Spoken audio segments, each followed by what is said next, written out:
Struggling for air, Constance attempted to wrench free from the hands, but the automaton stayed with her.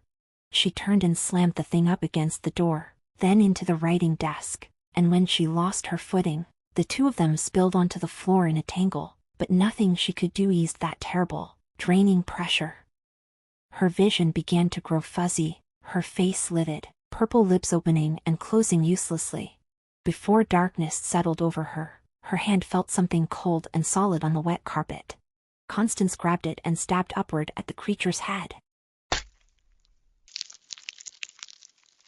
There was a juicy rip, and the Hellwise's hands loosened at once, blood burbling down the front of its dress and apron and splashing onto Constance.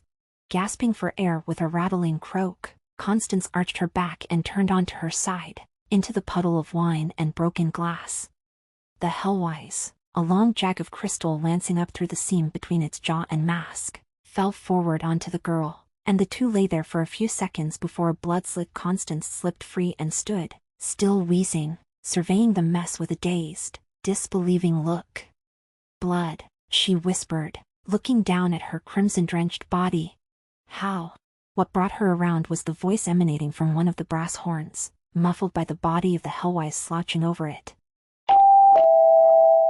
Mr. Smuggrove. She could almost smell the peppermint on his breath. "Hellwise, is everything going smoothly there? I thought I heard a bit of a commotion, a bit of a hubbub, some most disturbing crashes and thuds. Has Mistress Constance delivered yet?" Constance padded over, mindful of the glass shards and the squelching, wine-sodden rug, then leaned towards the horn, her heart pounding, ears pulsing and ringing. She bent down, inserting her head between the dead Hellwise and the desk. She remembered the voice that had whispered to her during the birth and doing her best to imitate that cool, placid tone, cooed into the horn, "Yes." There was a pause, then Smuggrove said, "Very well. Have the mistress's room, spick and span, for Dr. Daybleed. He's anxious to see to her and will arrive anon." Constance swallowed. "Very well."